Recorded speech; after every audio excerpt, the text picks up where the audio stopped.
बिस्मिल्लाहिर्रहमानिर्रहीम अस्सलामु अलैकुम रहमतुल्लाह। आसिफ अली जरदारी अब पागलपन की हद तक आ गया है और उसने फ़ैसला कर लिया है कि अब कुछ भी हो जाए, मैंने हर हाल में शहबाज शरीफ से बदला लेना है। क्योंकि शहबाज शरीफ ने जो कर दिया है, जो इसने साजिश की है, जिस तरीके से इसने इस्टेब्लिशमेंट के साथ मिलकर मेरे ख़िलाफ़ महाज खोला है, जबकि यही वो शहबाज शरीफ है, यही वो आदमी है, यही वो बंदा है जिसको मैंने ला के बिठा दिया यहाँ पर, जिसको मैंने यहाँ पर ला के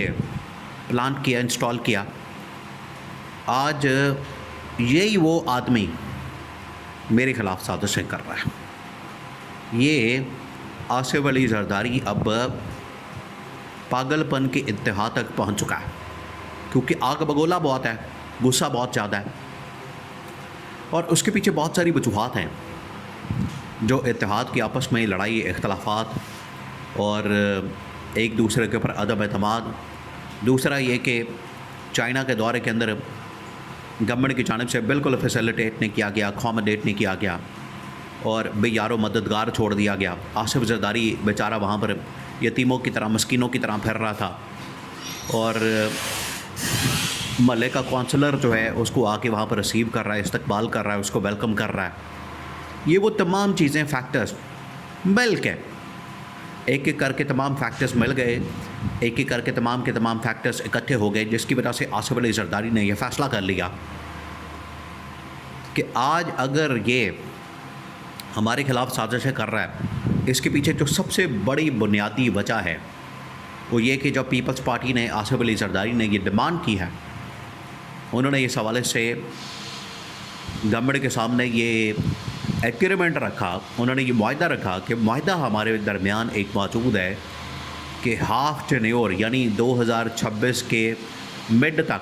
अब 2026 और उसका मिड आ गया, अगला महीना उसका मिड है, जून तक आप बजट पेश करेंगे अपना आखिरी,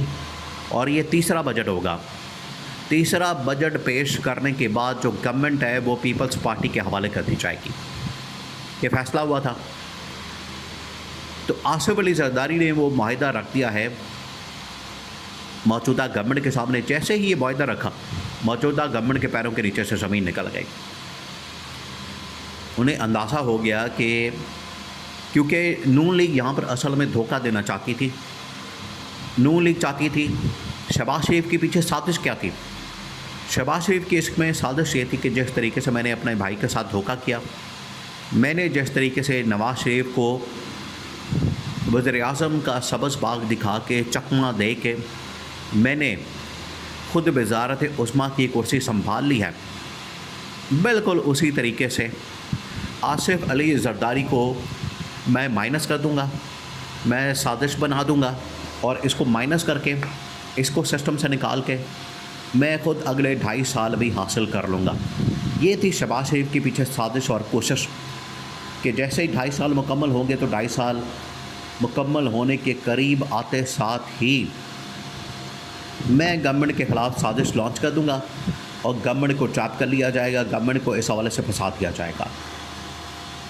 जैसे ही गवर्नमेंट को ट्रैप करने की कोशिश की जाएगी तो मैं आसिफ अली जरदारी के ख़िलाफ़ महाज खोल दूँगा, माइनस करने की सिंध से पीपल्स पार्टी को, और इसी तरह से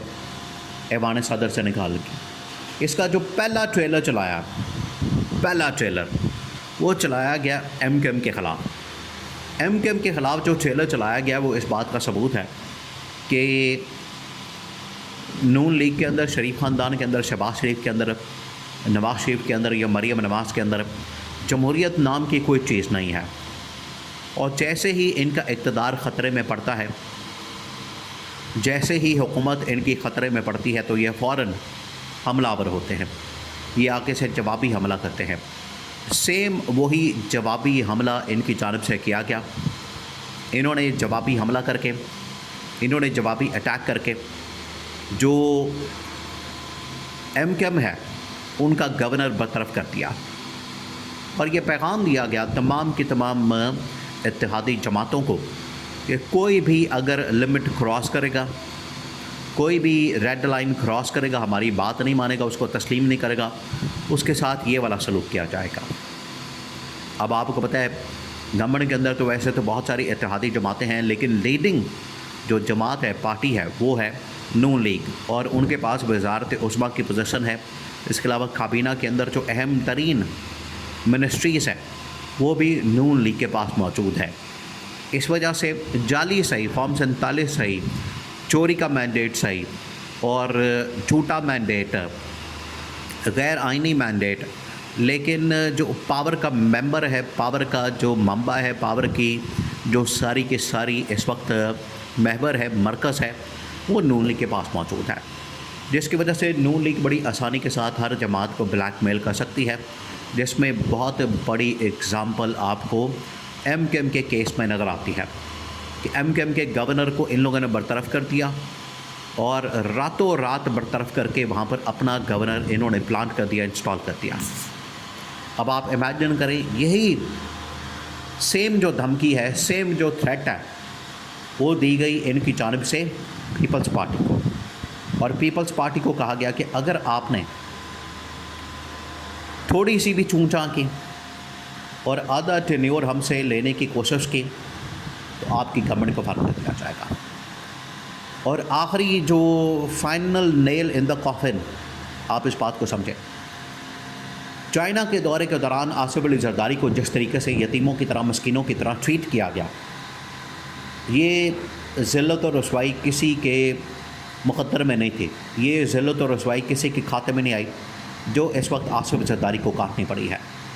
आसिफ जरदारी ने उधर से बाकायदा तौर पर पहले दिन जब उनको रिसीव किया गया, अब ये बहुत बड़ी खबर है, जब पहले दिन आसिफ अली जरदारी को रिसीव किया गया तो आसिफ जरदारी ने वहीं से पैगाम भेजा पाकिस्तान की गवर्नमेंट को, पाकिस्तान की हुकूमत को, कि ये जो आपकी जानिब से सलूक किया गया है, ये जो आपने जिस तरीके से पीपल्स पार्टी को, आसिफ अली जरदारी को यहाँ पर बेयारो मददगार छोड़ दिया है, कोई डिप्लोमेटिक सपोर्ट फॉरेन मिनिस्ट्री की जानिब से नहीं दी गई। अगर आपने अगले 24 घंटों में ये सपोर्ट ना दी